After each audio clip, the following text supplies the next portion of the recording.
Hello everyone, আশা করছি সকলেই অনেক বেশি ভালো আছেন। তো ভিডিওটি শুরু করা যাক। তো ভিডিওটির মূল বিষয় হচ্ছে আমরা কিভাবে ফেসবুক পেজ ডিলিট করতে পারি, এই প্রসেসটাই আজকে দেখব।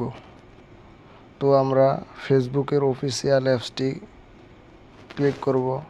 ক্লিক করার পর আমি কিন্তু পেজের মধ্যেই আছি। তো পেজে থাকা অবস্থায় এখানে থ্রি ডট মেনুতে ক্লিক করব। ক্লিক করার পর আমরা এখান থেকে সেটিংয়ে যাব। সেটিংয়ে যাওয়ার পর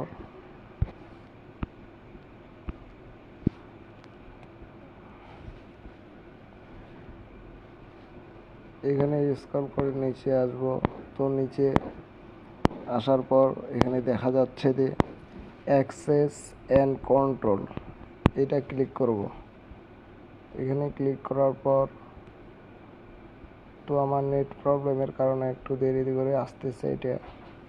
তো তারপর ডিএক্টিভ অ্যান্ড ডিলিশন, এখানে আমরা ক্লিক করব।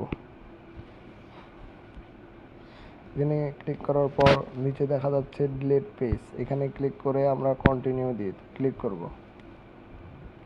তো আমরা এখানে যে কোনো একটা কারণ, পেজটা দিয়ে আমরা ডিলিট করতেছি, যে কোনো একটা কারণ এখান থেকে আমরা কি করতে পারি, সিলেক্ট করে দেব কারণ। তো আমি সাধারণত এই কারণটা দিচ্ছি, দিয়ে আমরা এখন কন্টিনিউতে ক্লিক করব। আবারও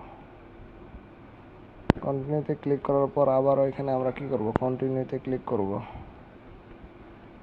এখন আমি যেই ফেসবুকের আইডি দিয়ে আমরা কি করছি, ফেসবুক পেজটা ক্রিয়েট করছি, যে পাসওয়ার্ড দিছি আমরা ফেসবুকে, এই ফেসবুক পাসওয়ার্ডটা এখানে দিব। দেওয়ার পরে কন্টিনিউতে ক্লিক করলেই ফেসবুক পেজটা কি হয়ে যাবে, ডিলিট হয়ে যাবে। তো আপনারা এভাবে ফেসবুক পেজটা কি করতে পারবেন, ডিলিট করতে পারবেন। আশা করছি সবাই ভিডিওটি বুঝতে পারছেন।